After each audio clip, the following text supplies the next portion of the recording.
Sean todos bendecidos. Sean todos bendecidos. Puede sentarse. Estamos contentos. ¿Estamos contentos? ¿Estamos contentos? Qué bueno es poder estar en casa. Qué bueno es poder estar en casa. Es siempre una bendición. Vaya conmigo al libro de Mateo capítulo 12. Quiero ser puntual porque sabemos que hay una segunda tanda. Así que quiero ser lo más exacto posible. Mateo capítulo 12.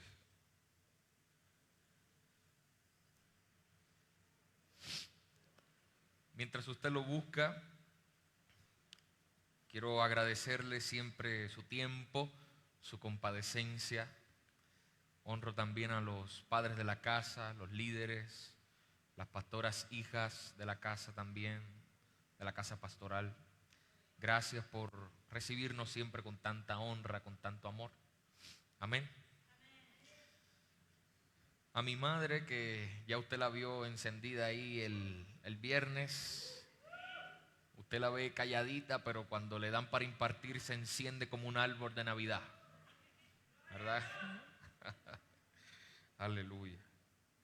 Mateo capítulo 12, ¿lo tiene? ¿Lo tenemos?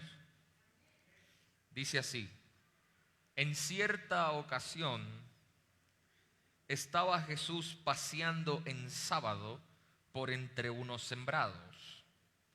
Sus discípulos sintieron hambre y se pusieron a arrancar espigas y a comerse los granos. Los fariseos, al verlo, dijeron a Jesús: mira, tus discípulos hacen algo que no está permitido en sábado. Jesús les contestó: ¿es que no han leído ustedes lo que hizo David cuando él y sus compañeros sintieron hambre? Quiero volver a leer el primer versículo. En cierta ocasión, Jesús estaba paseando en sábado por entre unos sembrados. Diga conmigo: sembrados. Sus discípulos sintieron hambre y se pusieron a arrancar espigas y a comerse los granos. Si usted me lo permite, en los próximos minutos quisiera compartir algunas ideas y algunos principios de reino con el tema combatiendo ironías. Combatiendo ironías. Si usted me lo permite y si usted me presta su corazón, estoy seguro que podemos edificar esta mañana. Fíjese que la labor de un ministro competente es edificar. Pero la palabra competente no es sinónimo de competencia. Los dones y las habilidades en el reino sirven para convivir y no para competir. Así que es importante que cuando estamos en una casa como esta podamos edificar. El asunto con la edificación es que la edificación tiene un punto en que termina. Si usted pasa por el centro comercial Cosmopol, usted va a ver que en la parte de atrás están haciendo unas viviendas, unos apartamentos, ¿verdad que sí? ¿Usted los ha visto o no los ha visto? Los están construyendo y están pintando unos edificios como de colores llamativos, muy lindos, ¿verdad que sí? El edificio está siendo edificado, pero cuando el edificio termina también la edificación. ¿Ok? Están construyendo el edificio y cuando terminen el edificio habrán terminado la edificación. Así que cuando nosotros hablamos de un ministro competente, estamos hablando de Efesios capítulo 4, verso 12, ¿verdad? El 11 dice: él mismo constituyó a unos apóstoles, profetas, evangelistas, pastores y maestros a fin de edificar a los santos. Lo que quiere decir que los 5 ministerios tienen una fecha de expiración. Aleluya. El ministerio quíntuple sirve hasta que se haya logrado que el edificio termine. Cuando el edificio termine, entonces se puede gozar del espacio que el edificio significa. Pero mientras se está construyendo, no se puede vivir en el edificio. Por eso es importante que cuando hablamos de que estamos edificando una casa, de que estamos edificando una visión, a veces a usted no le va a parecer muy bonito. A veces a usted no le va a parecer muy cómodo, porque el proceso de edificación no es para habitar.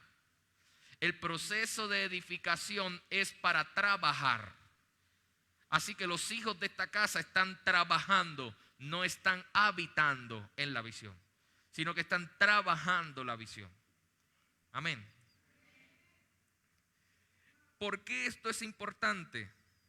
Porque si nosotros vemos la condición del primer hombre, el primer hombre era un edificio terminado. ¿Verdad que sí? ¿Y qué se hace cuando no se quiere más un edificio que está edificado y se entiende como un estorbo? ¿Qué se hace? Se deconstruye o se le colocan una serie de bombas, ¿verdad? Para que implosione. ¿Verdad que sí? Así que el hombre se puso las bombas él mismo. Silencio en la habitación. El hombre se puso las bombas él mismo y desde ese entonces necesita edificación. Es la razón por la que venimos los domingos. Venimos los domingos porque necesitamos edificación. Necesitamos seguir construyendo el edificio, no solamente de la visión de la casa, sino el edificio personal. Yo como edificio necesito ser edificado. ¿Sí? Ahora, ¿cuál es el problema? Que estamos llenos de ironías. Y quiero avanzar porque dije que quiero ser muy puntual. Estamos llenos de ironías porque los hijos de Dios son las personas con más doble moral que existen. El apóstol me dijo que me pusiera agresivo y todavía no he llegado, estoy empezando. Sí, estamos llenos de doble moral porque por un lado decimos una cosa, por un lado nos unimos a la adoración y cantamos santo, santo, santo, Dios Todopoderoso, el que es y el que ha de venir. Pero nuestras acciones no demuestran ni que Dios es santo, ni que es, ni que ha de venir. Aleluya. Hay una incongruencia entre lo que digo y lo que hago. No hay una paridad entre mis palabras y mis hechos. Aleluya. Jesús, sabiendo que esto siempre ha sido un problema de aquellos que son religiosos, le dijo a los discípulos de los fariseos: mejor sigan a estos hombres por lo que dicen y no por lo que hacen. Pero se supone que sea al revés. Es que Jesús está diciendo, ellos tienen tantos problemas con sus hechos que de ellos solamente sirve lo que dicen. Ya que estamos hablando de el poder de nuestra boca. De ellos solamente sirve lo que dicen. Del religioso solamente sirve lo que dice. Del religioso de aquellos tiempos y del religioso de estos tiempos. Solamente sirve lo que dicen. Porque a la hora de evaluar sus frutos y a la hora de evaluar su vida hay una incongruencia. Y por lo tanto, como hay una disparidad, pareciera que su mensaje es una ironía. Porque una ironía, por definición, es una figura retórica. Se utiliza en la literatura, se utiliza en la filosofía, donde se yuxtaponen. Usted sabe lo que significa yuxtaposición. Es esto.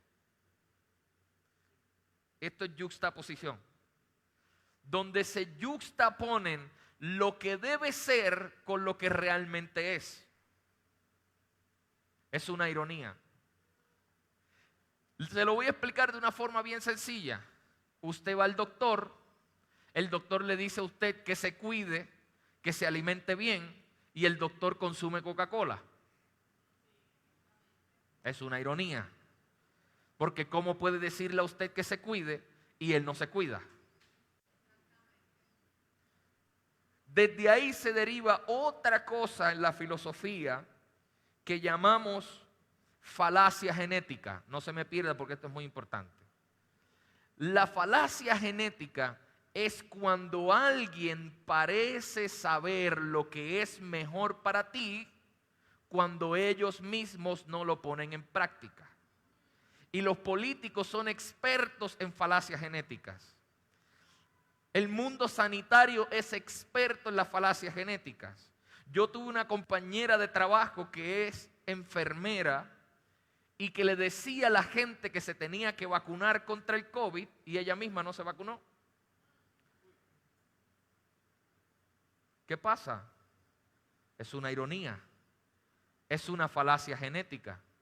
Vamos a mantenernos consistentes. Si decimos de una manera y hablamos de una manera, mantengámonos consistentes en esa manera. O estamos a favor o estamos en contra. No podemos estar en el medio. En la vida humana se valen los grises, porque la vida es un balance. Pero en la vida en el reino o es blanco o es negro. Ahí sí no hay balances. No hay puntos medios. Porque Jesús dijo, o recoges conmigo o desparramas. O estás conmigo o estás contra mí. No hay puntos medios. El asunto es que los creyentes, por nuestra cultura, por nuestra forma de pensar y por nuestra forma de ser, hay una incongruencia entre lo que decimos y lo que hacemos. Y la máxima de la ironía es lo que está ocurriendo en el texto que leímos. Porque yo quiero que usted se dé cuenta que el texto dice que Jesús está pasando por un sembrado. Y de repente sus discípulos, los 12 hombres que han visto que Jesús multiplica, tienen hambre.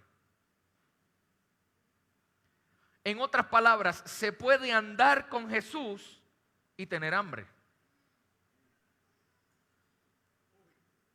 Diga amén o diga ouch. Se puede andar con el que con una palabra hace que el almuerzo de un niño alimente a 5,000 personas y a la vez tener hambre.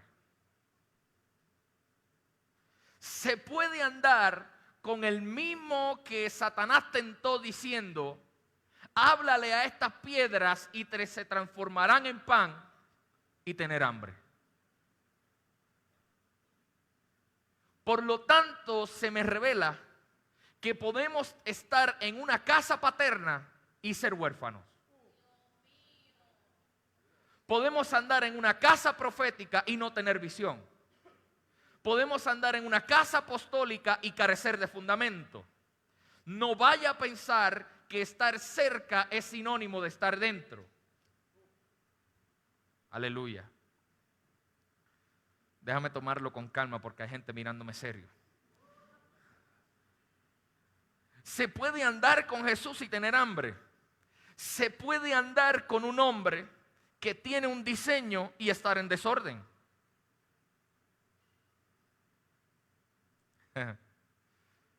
¿Cómo es posible que eres discípulo de Jesús, que lo has visto obrar maravillas, que cambia el agua en vino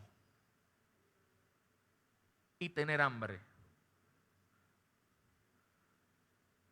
¿Usted está acá? De la misma manera que podemos pertenecer a un ministerio paternal y ser huérfanos. Porque decirle papá a mi líder no me hace estar en el diseño. Aleluya. Porque del religioso solamente sirve lo que dice. Así que tú diciéndome papá no te hace hijo, te puede hacer religioso. Porque entonces de ti solamente sirve lo que dices, porque la razón por la que lo dices es porque piensas que yo lo quiero escuchar. La gente de allá atrás me está mirando muy serio. ¿Les hace sentido lo que les estoy diciendo? La mayor de las ironías está en este texto. Porque 12 hombres andan con el que tiene la palabra, con el que multiplica y tienen hambre. Se me ocurre que uno como padre de una casa a veces no se da cuenta que hay hijos hambrientos. Uno como líder de una red, líder de una casa de fe, no se está dando cuenta que una cosa es predicarle a la gente y otra cosa es alimentarlos. Puede ser que yo tenga gente en mi cuidado, fíjese que no dije bajo mi cuidado, sino en mi cuidado, que tienen hambre. Y no lo sé porque no se atreven a decírmelo. Por la razón que sea. Puede que tengan miedo, puede que sea por respeto, puede que sea por vergüenza.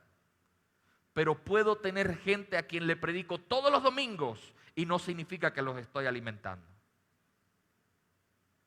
Pero no se atreven a decírmelo. Es una ironía. Porque se supone que si yo soy tu papá y que hay algo en mí que pega contigo y que hay algo acerca de lo que el Padre me ha entregado que tiene que ver con tu edificación, se supone que te encuentres en la posición correcta y perfecta para decirme qué es lo que hay en tu corazón. Porque los hijos tienen acceso. Pero ¿cómo es que yo andando por un sembradío me tengo que dar cuenta que andas comiendo comida ilegal porque no tienes la osadía de decirme que tienes hambre? Aleluya. ¿Cómo es que yo te predico todos los domingos y que andas conmigo y como quiera te tienes que conectar a otro en vivo porque lo que yo te doy de comida no es suficiente? ¿Cómo es posible que si yo entro a los videos y a los reels de tus redes sociales te salen muchos predicadores? Porque el algoritmo ya sabe qué es lo que necesitas. ¿Cómo es posible? Entonces, ¿en dónde quedó la relación? Hay un problema. O no estamos relacionados, o entonces yo no soy tu papá. Mejor conéctate con el predicador al que miras, llámalo y vete allá a la red de él.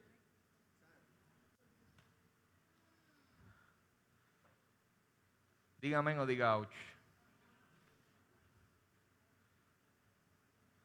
Aleluya.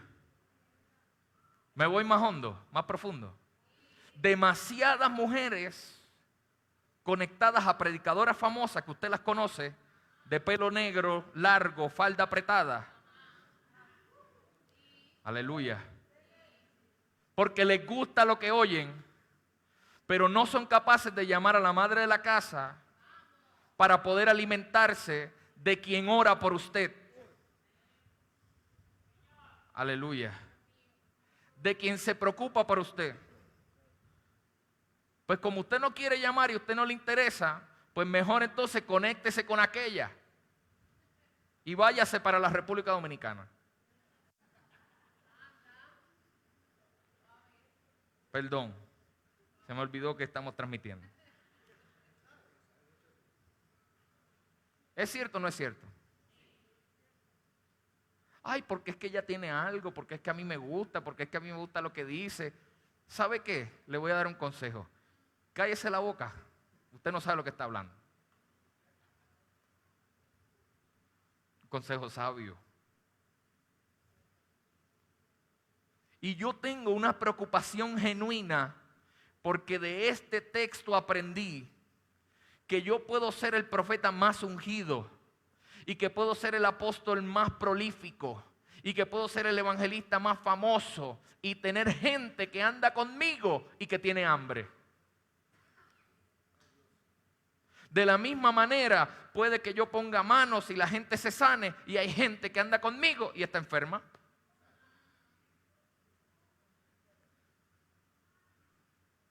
Aleluya. Y hay varias razones. Puede ser que es que tú no quieres decírmelo, o puede ser que es que yo como tu líder, como tu padre, no te veo. Sé que estás ahí, pero no te veo, como el dolor. Usted sabe que el dolor está ahí, pero usted no lo ve.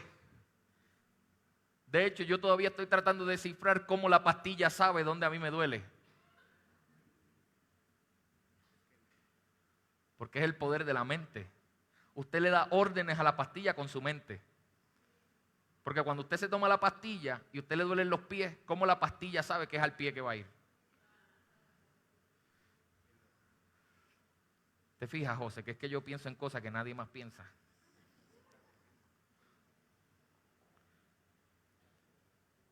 Andan los discípulos con hambre. ¿Qué provoca el hambre? Que tengas que tomar por la fuerza lo que no quisiste esperar que te impartiera.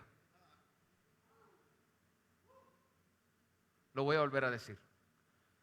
El hambre te va a llevar a que te apropies ilegalmente de lo que no quisiste esperar que yo te diera. Vas a empezar a tomar del sembrado que tú no sembraste. Aleluya.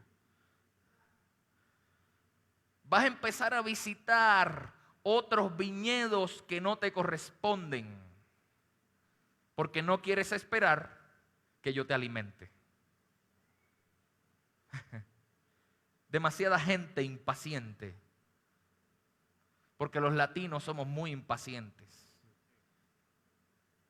Eso tenemos en común los mexicanos y los puertorriqueños, y los guatemaltecos, y los salvadoreños, y los argentinos. Bueno, no, los argentinos no. Los argentinos están en una categoría aparte. Dicen ellos. ¿Ves? Somos demasiado impacientes. ¿Cuál es el asunto? Que yo como líder recibo gente que viene desde cero, pero recibo gente que viene de otros ministerios. Y ese que viene de otro ministerio es candidato perfecto para impacientarse. Y el hambre de entender que él tiene un don o un llamado o lo que sea, lo va a llevar a querer apropiarse de lo que no le corresponde, de lo que no quiso esperar que yo le impartiera. Hay gente que tiene enormes habilidades, grandes dones, mucha palabra, pero tienen problemas para sentarse. No quieren sentarse. No quieren esperar que yo te pueda impartir lo que yo sé que tú necesitas, no lo que quieres, lo que necesitas. Que en su mayoría es carácter. Y el carácter se forja en el silencio. Así que lo primero que yo quiero es que no me digas tu pedigrí, no me digas dónde estudiaste, no me digas cuántos libros te sabes. Lo único que quiero que me digas es en qué silla te vas a sentar. Y cuando me digas en qué silla te vas a sentar, entonces podemos hablar. Los discípulos comenzaron a tomar de las espigas que no le correspondían. porque no quisieron esperar que Jesús los pudiera alimentar. Y por lo tanto tenemos como una enorme cantidad de ironías presentes, porque se puede andar con Jesús y tener hambre. Se puede andar con la palabra y no querer confesarle algo. Pero ¿cómo es posible si andas con la palabra? Se supone que la palabra provoque palabras, no que la palabra provoque silencio. Se supone que la relación provoque confianza, no que la relación provoque distancia. Se supone que si me has visto hacer milagros y a la vez te he dado la bienvenida a mi círculo interno y hablo contigo y te revelo parábolas y ves mis heridas y me puedo desahogar contigo, ¿cómo es posible que no me puedas decir que tienes hambre? No lo entiendo. No me cabe en la mente. Porque todos los que son padres biológicos aquí saben que su hijo cuando tiene hambre se lo deja saber.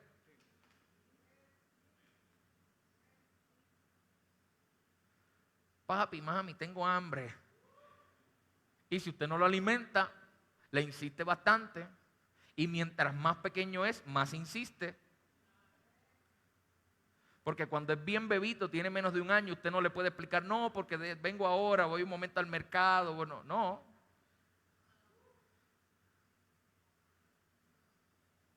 Así que eso también me hace pensar que la insistencia y la prisa siempre tiene que ver con la madurez que tienes. El nivel de hijo que seas es directamente proporcional a la insistencia que tengas.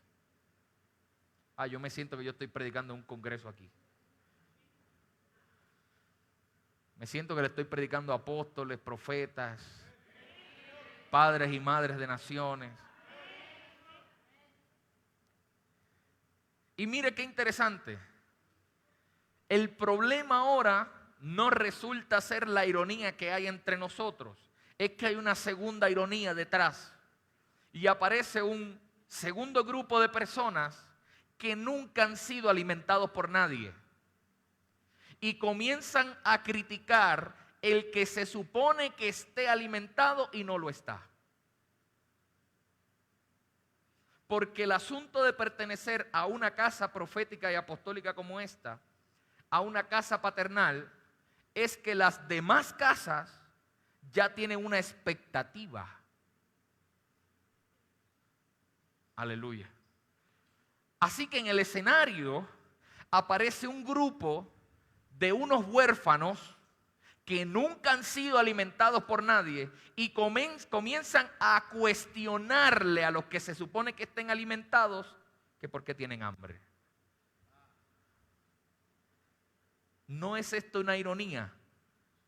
Que el que siempre ha tenido hambre le pregunta al que se supone que esté alimentado que por qué tiene hambre.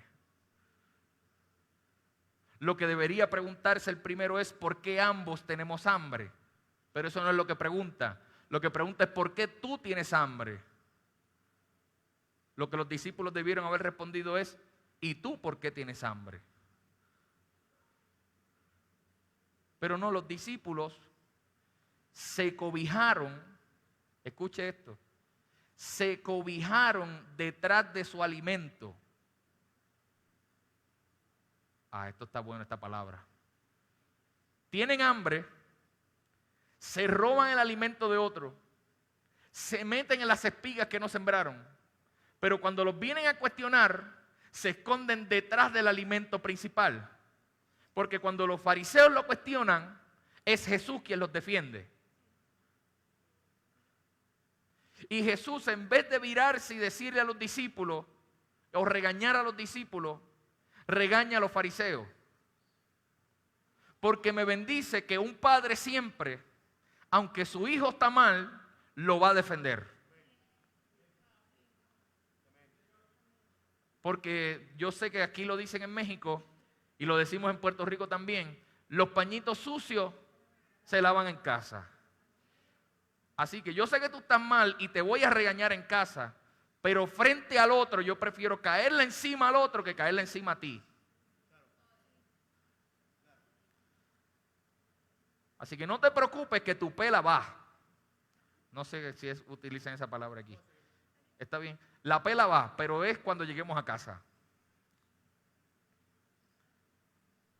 ¿Cómo se ha perdido ya ese modo de criar? ¿Verdad que sí? Tan efectivo que era. No sé si usted lo sabe, pero varias veces yo he recibido la llamada, muchas veces. Lo que pasa es que ya tengo el número grabado y no contesto. De los récord Guinness. Porque quieren otorgarme el récord Guinness del niño con más castigos que tuvo en su niñez. Y yo le digo, no, yo no estoy para eso, no, gracias. Y el récord Guinness, pero le vamos a dar una ofrenda, pastor, y un reconocimiento y una foto y va a salir un libro. No, pero no quisiera. Usted sabe la humildad. Pero la otra parte de la historia es que yo era terrible. Usted me ve ahora así tranquilito, calmado, en paz. Pero no siempre fue así. Los fariseos le preguntan a Jesús, mira lo que están haciendo tus discípulos. No está permitido hacerlo en sábado. Así que el fariseo no está preocupado si los discípulos tienen hambre o no. Están preocupados porque lo están haciendo en un tiempo incorrecto. Porque dicen, el problema no es lo que están haciendo, sino cuándo lo están haciendo. Y Jesús les dice, ¿no saben ustedes lo que hizo David cuando él y sus compañeros sintieron hambre? Ahora, aquí hay algo importante. Jesús ahora está combatiendo la ironía con una metáfora. Esto es como una clase de literatura, yo creo hoy. La ironía es cuando se contraponen lo que es con lo que debería ser. La metáfora es cuando se unen dos imágenes que aparentemente no tienen relación. Así que Jesús le está diciendo a los fariseos, lo que pasa es que ustedes se están dejando llevar por la ironía y no están viendo la metáfora. La metáfora es que la única razón por la que ellos se unieron a mí no es por el hambre. Es que nos une una metáfora. ¿Y cuál es la metáfora? Que ellos que eran pescadores y que eran publicanos y que eran gente que nadie daba nada por ellos, ahora están conmigo. Esa es la metáfora. Dos imágenes que no estaban relacionadas. Un publicano por el que nadie creía, un pescador que trabajaba en las redes toda su vida. Yo los estoy uniendo a mí porque tú no lo estás viendo. Tú ves un hombre hambriento, pero yo veo un apóstol. Aleluya. La forma de combatir las ironías es con una metáfora.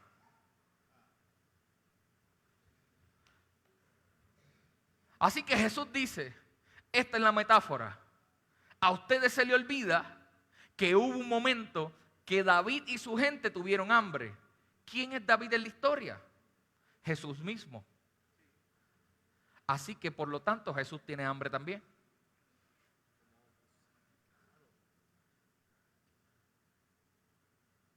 Ahora espérate, esto cambia la historia completamente. Porque Jesús es Dios y tiene hambre.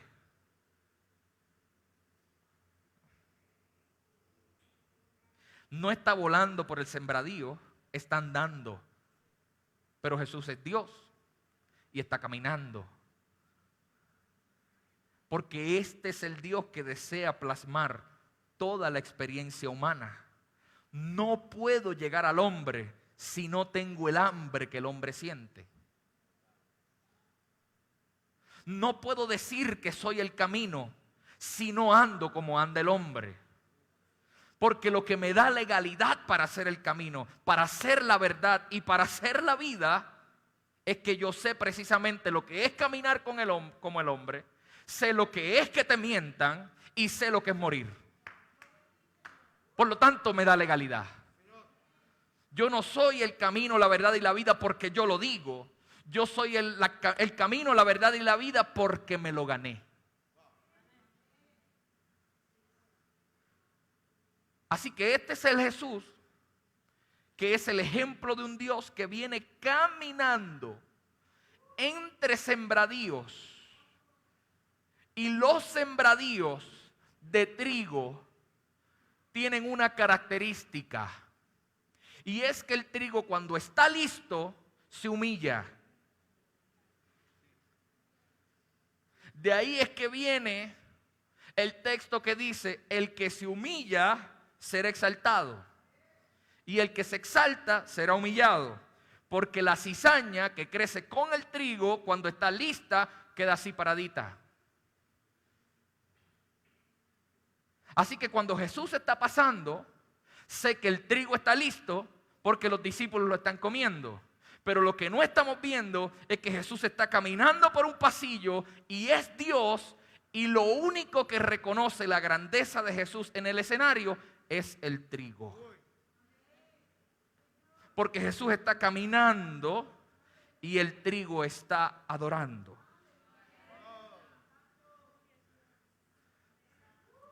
Lo que te hace listo es la adoración. Jesús está caminando porque los trigos se siembran como en unos pasillos. No se puede sembrar uno al lado del otro. Es una hilera. Y cuando Jesús está caminando, lo único en el escenario que lo adora es el trigo. Así que la adoración del trigo lo hizo listo. Los discípulos, como tuvieron hambre, se les escapó a adorar. Y la falta de la oportunidad de adorar los hizo que tuvieran más hambre y entrar en dimensiones ilegales. La ilegalidad comienza cuando dejas de adorar. Vas a querer apropiarte ilegalmente de lo que no te corresponde y vas a querer sabotear la unción cuando dejas de adorar. Porque lo que detiene tu adoración es el hambre que sientes. Y se me revela que una persona necesitada tiene problemas para adorar.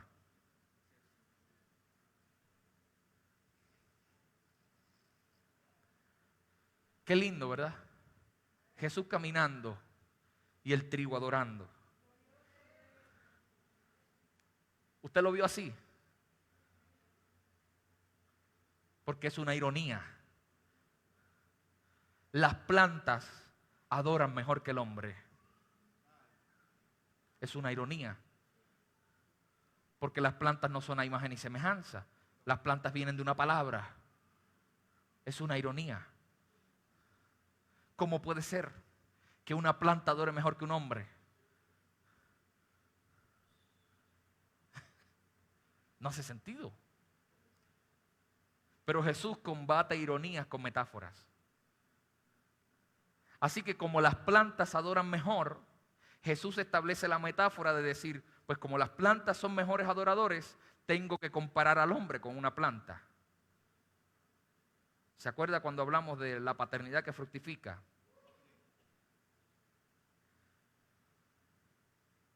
Jesús combate ironías con metáforas. ¿Se les ha olvidado que David y sus compañeros tuvieron hambre? Y que cuando tuvieron hambre entraron al templo y se les dio del pan que era santo, de lo que se supone que no comiese nadie, de allí comieron. Y se me revela con ese escenario de David comiendo el pan consagrado, que lo único que hace al pan sagrado no es dónde está, sino quién se lo come.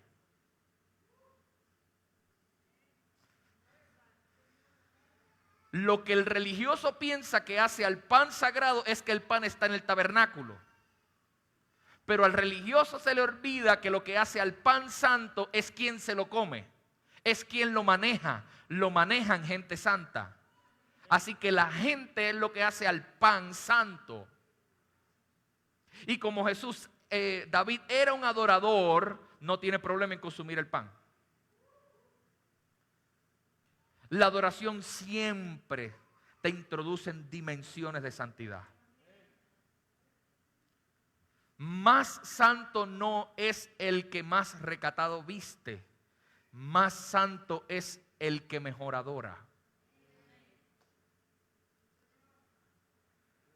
Santidad no tiene que ver con ropa, porque Adán era el más santo y estaba desnudo.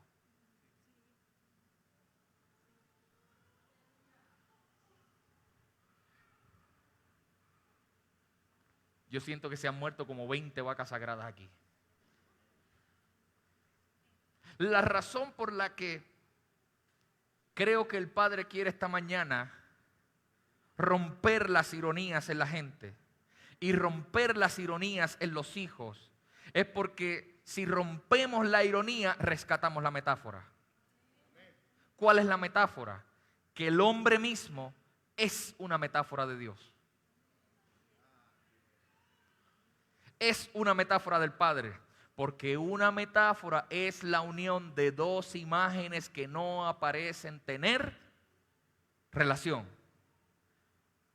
¿Cómo es que el Dios todopoderoso, que es alto, sublime, que no cabe en ningún lugar, que ni siquiera el universo lo contiene, que ni siquiera hay un nombre que lo pueda describir, cómo es que este Dios creador del universo, altísimo, profundo, insondable, decide hacer una imagen de Él mismo y la imagen no se parece en nada a Él? Es una metáfora. Porque es espíritu y el hombre es físico. Porque Dios mismo es un conjunto de palabras. Y el hombre solamente puede hablar palabras. No es la palabra, como es Dios. El hombre está limitado a tiempo, espacio, dimensiones, gravedad, leyes universales. El Padre no. El Padre vive por encima de todas las leyes de la física. Por eso no le aplica la termodinámica, no le aplica la gravedad, no le aplica la expansión, no le aplica ninguna de las leyes científicas. Está por encima de ellas. El universo está en constante expansión y sin embargo Él es más grande que el universo. Imagínese usted.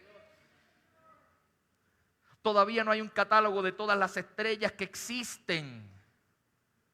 No se sabe lo que es la energía oscura ni la materia oscura y aún así Él lo puede contener. Y cuando fue a hacer una imagen, alguien que se pareciera a Él, no se parece en nada. ¿Cómo es que el Dios inmesurable cabe en mi corazón? ¿Cómo es que no hay nada que lo contenga y sin embargo quiere hacer de mi mente su casa? Porque es una metáfora. Y la metáfora son dos imágenes que no parecen tener relación, pero que se unen perfectamente. Por eso los poetas, la mejor poesía es la que más metáforas bien logradas tenga. Y ese es mi río, yo sé de lo que le estoy hablando.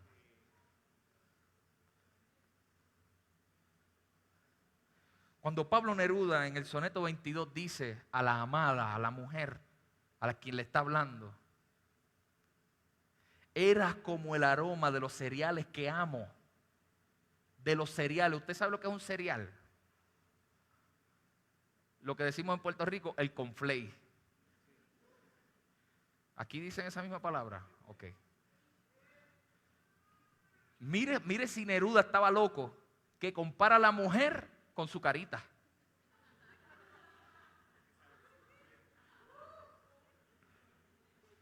Aquí hay cereales calientes, ¿verdad que sí? Avena. Pablo Neruda compara a la mujer con la avena. Pero como es Neruda, queda bien. Es una metáfora tan bien lograda que coloca el olor de la mujer con el olor de la avena. Mire qué metáfora tan extraordinaria. Lo mismo hizo el Padre. Tomó todo lo que es Él y lo pudo contener en un cuerpo. Es una metáfora bien lograda. la forma de combatir ironías es con metáforas. ¿Por qué lo digo? Porque la única forma de trabajar ironías y la única forma de trabajar metáforas es hablando. Ahí está el poder de la boca. Porque la gente, los demás hablan ironías y viven en ironías, pero los hijos vivimos en metáforas. ¿Cómo yo sé que vivo en una metáfora? Porque la Escritura dice que yo tengo que llamar lo que no es como si fuera. Así que yo uno dos imágenes que no tienen relación. Porque esa es la naturaleza de los hijos, la metáfora. Jesús dijo, todo lo que atares en el cielo, en la tierra será atado en el cielo. Todo lo que desates en la tierra será desatado en el cielo. No hace sentido. Porque el cielo no tiene que responderle a la tierra. Es una metáfora bien lograda. ¿Cómo es que mi fe, algo que tiene que ver con certeza y con convicción, se compara con una semilla? Y no cualquiera, la más pequeña entre ellas. Y como si eso no fuera suficiente, me dicen también que parte de la metáfora es que esa semilla se convertirá en un gran árbol donde las aves de los cielos podrán anidar. Una metáfora bien lograda. Pablo, entendiendo que somos de otra cultura y de otra realidad, cuando habla acerca de la verdad espiritual de que nos introdujeron en el reino, no hay otra forma de decirlo que decir que fuimos injertados en el olivo. Una metáfora. Los hijos vivimos en metáforas. Porque puede ser que las condiciones en las que yo vivo y mi realidad no se parezca a lo que el Padre dice. Pero no se tiene que parecer porque tengo el poder de la metáfora. Y el poder de la metáfora es la unión de dos imágenes que no guardan relación entre sí. Así que yo voy a tomar mi realidad y la voy a hacer una metáfora. Y voy a decir, quizás lo que estoy viviendo y lo que soy ahora no se parece a lo que el Padre dijo. Pero como tengo el poder de la metáfora, quizás no lo puedo creer ahora ni lo veo ahora. Pero yo soy más que vencedor, yo soy lo que el Padre dijo que yo soy.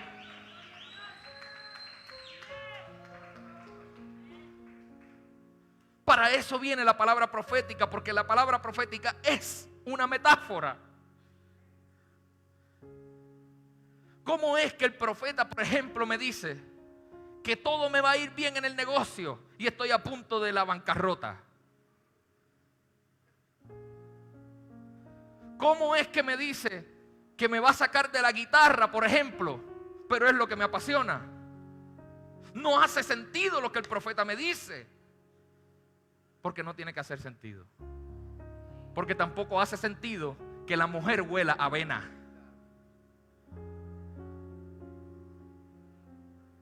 Es el poder de la metáfora. Porque la metáfora viene para demostrarte algo más grande. Lo que pasa es que no lo podemos ver porque estamos rodeados de ironías. Es una ironía que el Padre me diga hijo y que yo esté mal.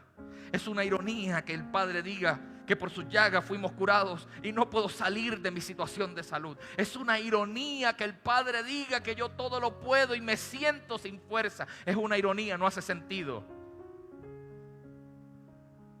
Eso es lo que dicen los demás.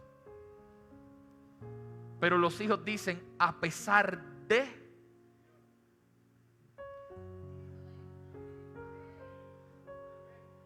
Así que Jesús le dice a los fariseos, a pesar de que ustedes los están cuestionando y señalando, se les olvida la más grande de las metáforas, que no resulta ser una ironía, que yo soy el Señor del sábado.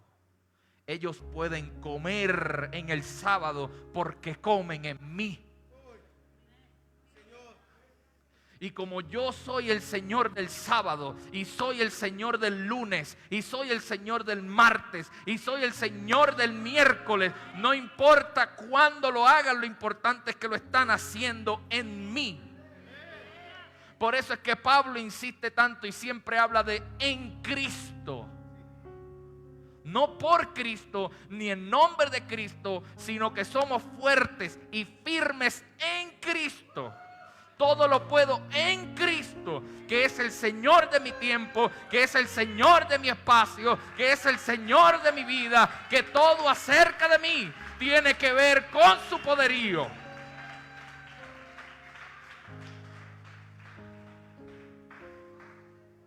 Yo me siento agresivo esta mañana. Me estoy inspirando. Pero ya nos tenemos que ir.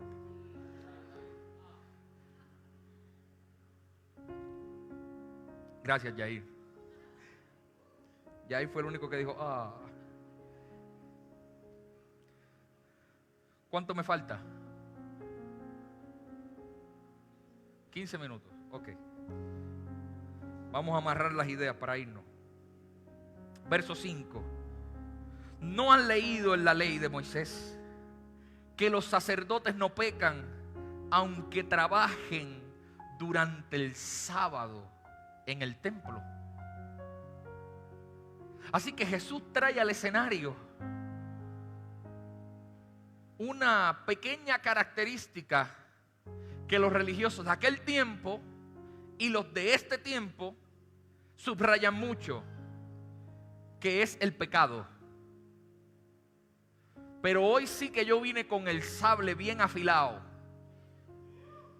y le vamos a caer encima a esa vaca, que es más, no es una vaca, es un mamut. Y le voy a decir la verdad que nadie le dijo. En toda la escritura no hay una definición de lo que es pecado. Se acabaron los amenes.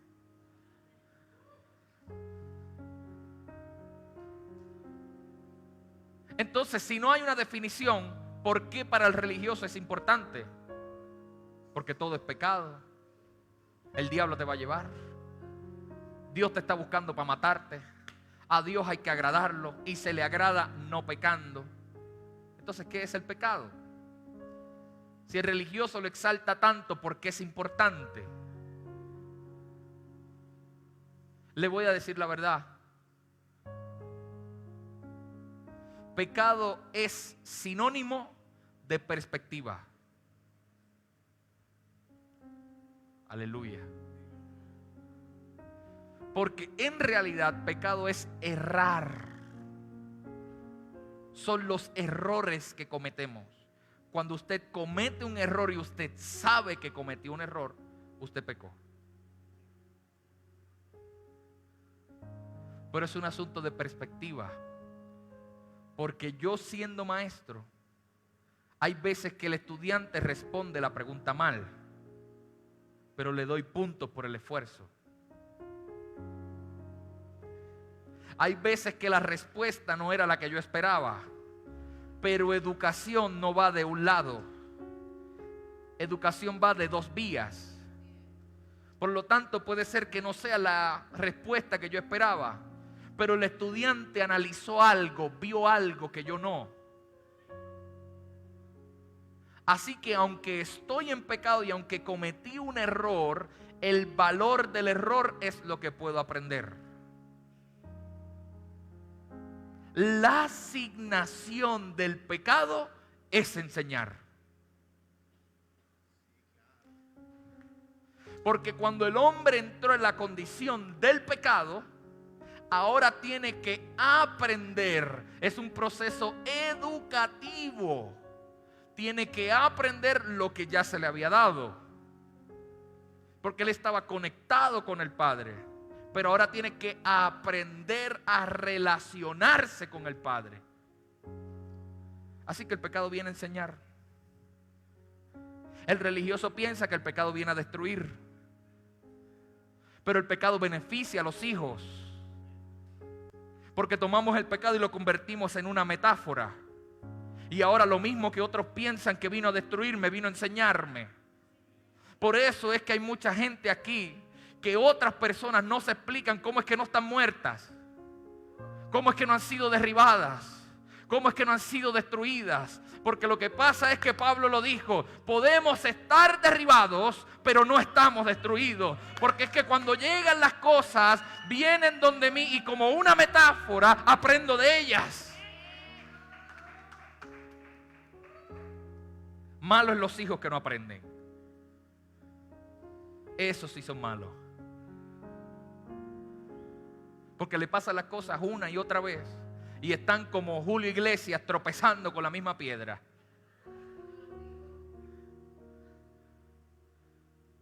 Así que yo como tu padre, si es que tú quieres, voy a hacer una de dos cosas. O te voy a quitar la piedra, o te voy a lastimar la pierna para que no te tropieces. Porque la única forma de tropezarse es caminando. Así que si yo evito que tú camines, no te tropiezas. Esto está buenísimo. Yo he sido más impartido por esta palabra que usted. Sí, porque ese es el valor de la palabra. A mí me bendice más que usted. Yo aprendo más escuchándome a mí que usted escuchando a su padre. Hello. Porque yo no escucho a otra persona que no sea mi papá. Porque los otros son muy buenos. Y seguramente tienen algo que puedan ayudar, que edifiquen. Pero no son mi papá. No es mi padre. No me conoce. Hay algo lindo, dice cosas lindas, pero cosas lindas dice hasta el Papa. Hello. Cosas lindas dice Andrés Manuel.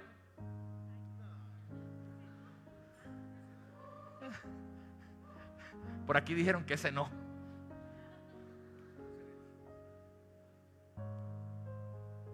Pero no se trata de cosas lindas.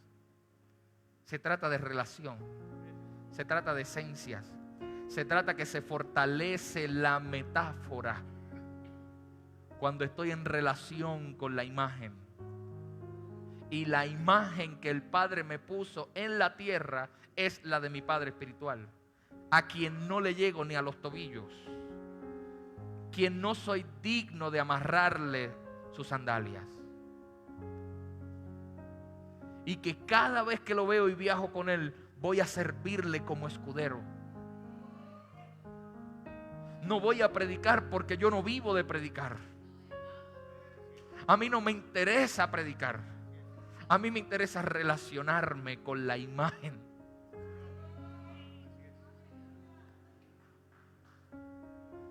Y cuando está aquí arriba, estoy más pendiente a lo que necesita él que a lo que necesito yo.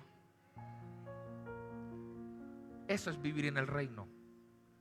Cuando yo logro poner mis necesidades a un lado y puedo vivir por una causa que es mayor que yo, entonces puedo decir que he vivido. Porque decía Ernesto el Che Guevara que jamás sabrás si has vivido si no estás dispuesto a morir por una causa. Y mi causa es el reino. Pero mi responsabilidad como hijo es combatir la ironía. Y cada vez que la orfandad intenta regresar, llamo a mi papá. Porque intenta regresar. Esta mañana intentó regresar. Porque el que crea que lo ha logrado, no lo ha logrado. Aquel que esté firme, que vele que no caiga. No crea que porque usted vive en una casa no se puede caer en la pared. Llamo a mi papá. Le digo, me siento mal porque es mi responsabilidad como hijo. Es mi responsabilidad que si estoy caminando entre espigos, le tengo que decir a mi papá, tengo hambre. No puedo apropiarme de lo que no me toca. No puedo apropiarme de lo que no he sembrado. Porque entonces perdí la legalidad. Y la única manera de ser efectivos es siendo legales. Ayer estuvimos en una asignación para terminar. Y me bendijo que uno de los hijos de esa casa, cuando estábamos en la oficina compartiendo, me dijo: yo necesito hablar con usted, profeta. Y yo estaba asustado porque es de así, del corte así como Obed, porque también es policía aquel. Y son gente así fuerte, que se ven serios, que le provocan como un poco de preocupación y consternación a uno, ¿verdad? Sí. Uno no sabe si darle la mano o mostrarle la licencia. O sea, no voy a mirar a Obed porque me imagino la cara que tiene ella. Sí, y me da miedo, no miro para allá mucho. Entonces viene y me dice: pastor, profeta, yo necesitaba hablar contigo. Y lo necesitaba hacer frente a mi papá. Porque es que lo que ocurrió hoy fue mucho más fuerte que la palabra. Porque es que andan muchos pastores y muchos profetas por ahí diciendo que son. Y lo dijo con una seriedad de policía. Diciendo que son. Pero cuando usted habla, algo pasa. Yo sentí que realmente algo estaba respaldando lo que usted está diciendo. Y él no lo sabe. Pero hace unos meses yo le pregunté al Padre: ¿de qué me vale vivir en integridad? ¿Para qué? Si el mismo ministro, que es un charlatán y le falta carácter, está en las naciones, tiene muchas iglesias, la gente lo sigue, la gente se sana, hacen así y se cae hasta el perro. Hacen así y hay que tumbar la cámara porque se cae el camarógrafo. Y yo le dije al Padre, como Job, lo llamé a cuentas: ¿qué está pasando? ¿De qué me vale a mí entonces? Y el Padre, como suele hacer, se quedó callado. Y unos días, mientras tenía el canal abierto, porque no es un asunto de oración, yo tengo un canal abierto, estaba en mi quehacer, en mi diario vivir, y el Padre me dice: te tengo la respuesta. No vayas a pensar ni por un minuto que no cosecharás de tu integridad, porque es lo que te da legalidad para hacer lo que haces. Y es lo que el policía me estaba diciendo. No es que se predique bien, no es que se sienta una unción, un frío, un calor. Es que haya legalidad en lo que digo, haya legalidad desde lo que imparto, haya legalidad donde estoy parado. ¿Cómo puedo yo hablar de paternidad si no tengo un padre? ¿Cómo puedo yo hablar de lo profético si no he sido impactado por una palabra profética? ¿Cómo puedo yo hablar de ironías si yo mismo no he sido confrontado con ironías? Aleluya. ¿Cómo puedo pararme aquí al frente y decirle a usted que todo va a andar bien, que somos más que vencedores, si yo mismo me he sentido derrotado y que no quiero hacerlo más y que no me interesa más esto?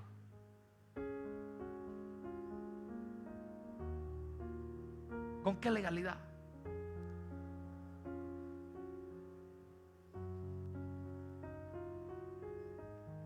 Póngase de pie.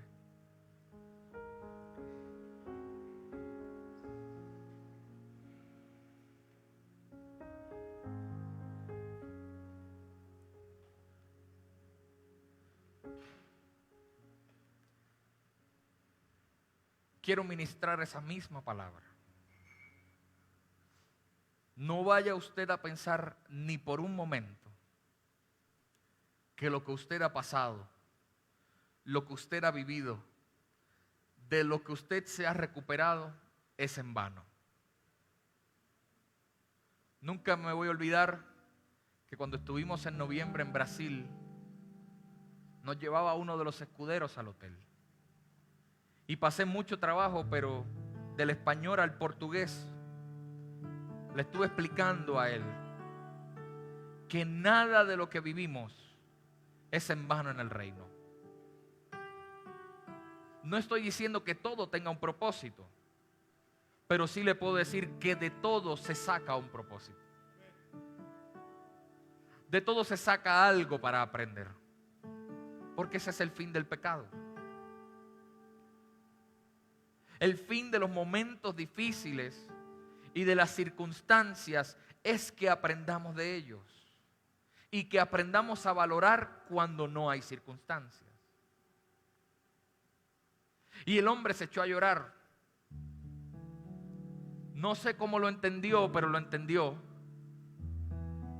Y al otro día vino a la iglesia, me dijo: profeta, en portugués, me empezó a explicar de cómo la palabra que le habíamos dado lo había quebrado. Una palabra muy sencilla, pero no menos cierta. Todo lo que pasas no es en vano en el reino. No vayas a pensar ni por un minuto y ni por un momento que todo lo que has sembrado queda sin cosecha. No vayas a pensar ni por un minuto ni por un momento que la adoración que das, el Padre no lo recibe como una ofrenda. No vayas a pensar ni por un minuto que toda la ofrenda que has dado son 2 o 3 pesos que has entregado a la casa. No vayas a pensar eso. En esta tarde ya quiero darte una palabra. Se abre una dimensión de cosecha para ti. Comenzarás a cosechar aún de siembras que no recuerdas. De cuando sembraste agresivamente, de cuando sembraste sin tener, de cuando creíste sin poder, de cuando llegaste a la casa enfermo. Todas esas semillas en estos próximos meses lo cosecharás. Yo no sé si usted lo puede creer,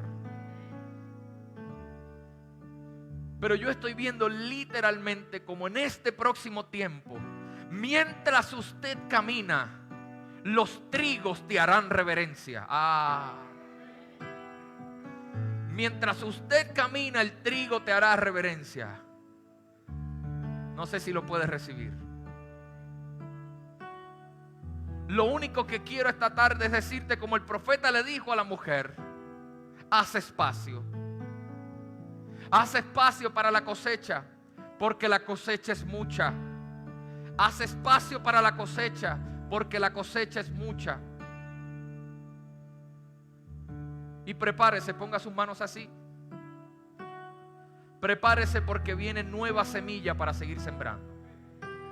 A veces queremos la cosecha, pero se nos olvida seguir sembrando. En el nombre poderoso de Jesús yo declaro que sobre cada hijo o hija de esta casa, así tal cual lo cree, con sus manos extendidas y expandidas, declaro que se adentran en una temporada de nueva cosecha y de nueva siembra. Nueva cosecha y nueva siembra. Escuche lo que le digo esta tarde: nueva cosecha y nueva siembra. Llegará cosecha del este, del oeste, de las personas que menos lo esperes. Comenzarás a cosechar. Prepárate para la dimensión donde te quedarás sin más productos para vender.